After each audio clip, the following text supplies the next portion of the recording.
Hello, this is Nate Halubka, and I work in the North Carolina Pandemic Recovery Office. Our office has been happy to work with the counties across the state to understand how the Corona relief funds could be used and also how to document those along that process. We did say that these funds would be eligible for review by the state auditor. And it turns out that the state auditor is going to be reviewing these, and we want to help you understand what that's going to entail, and then also work with you to get some additional information. Um, the state auditor has specifically given the directive that they would like to see the information that you've already submitted, however, in a slightly different format than you originally submitted it.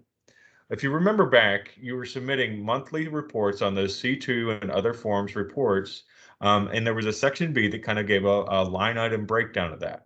Now, like we said, you were giving that on a monthly basis, and what the state auditor has asked is that essentially you take all of those C2s that are monthly and put them into one combined C2.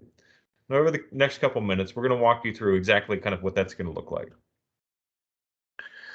So one thing that we want you to keep in mind is you should already have this information together, and you're also already going to be submitting this information. You're going to be submitting this information into that same portal that you've worked with throughout this entire process.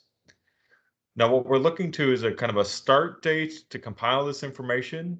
Is that first submission date is the starting point. So that July 10th, 2020 date is going to be your starting date for your submission. And that's going to include both the counties and the municipalities information that is on that Part B section. So that's also going to include that March 2020 through June 30th period, because that actually was reported on that July 10th date. So that's marking the starting point of it. The ending point is actually going to be the last fiscal year, the July 20th, 2021 report that you submitted. So that's your starting point and your end dates. So next, we're going to talk about what exactly we're talking about when we say that the information needs to be compiled. So what you're going to do is you're going to start with a new C2 form and with a file name format that is going to be a little bit different than what you've used in the past. Now, just keep in mind, this is just an example that we pulled up onto the screen, but it's still going to have that 02-whatever your county's number is. Please don't put 0299. Find out what your 02-whatever your county number is and put that in there.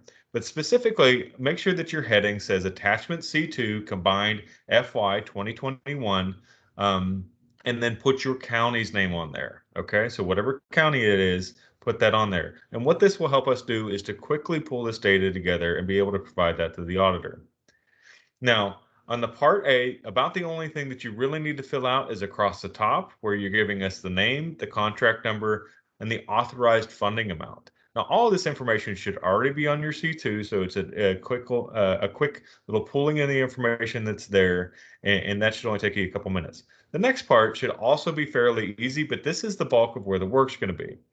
So just to walk you through this, what we have here on the left is a blank C2, and what we have here on the bottom right part of this page is essentially each county or each month you're going to have the line item breakdown of how you use these funds. All you're going to do is take each one of these official C2s, those final C2s that you had finished up with, and you're going to copy and paste that information that you had on the line item breakdown into one master copy on a C2. Again, each particular C2, just copy that Part B information and move it over into that master copy, okay? And then sum it up at the bottom. We're not asking you that you sum it at the top, just for right now, sum everything at the bottom. All right, so just a couple other parts that we want you to keep in mind as you're doing this. We do not want you to include the amounts that you advance to municipalities on this amount, because that's not actually considered spent. We do want you to submit what the counties have reported as actually expended, and we want you to put it on this master sheet. So you're going to incorporate it in there. With that same sheet. And also make sure to let us know which county or which municipality it is along with it. You should be able to denote that in that in the line item breakdown as to which municipality is reporting what amounts. Finally, this C2 data will need to again be uploaded with that naming convention you have there. I know that I've already said that, Here's that example again. If you put the wrong name and the wrong naming convention, there's a very good chance that it will get delayed or maybe not even associated with the rest of your expenditures. And perhaps possibly the most important part of this is we're on a very tight timeline to put this together.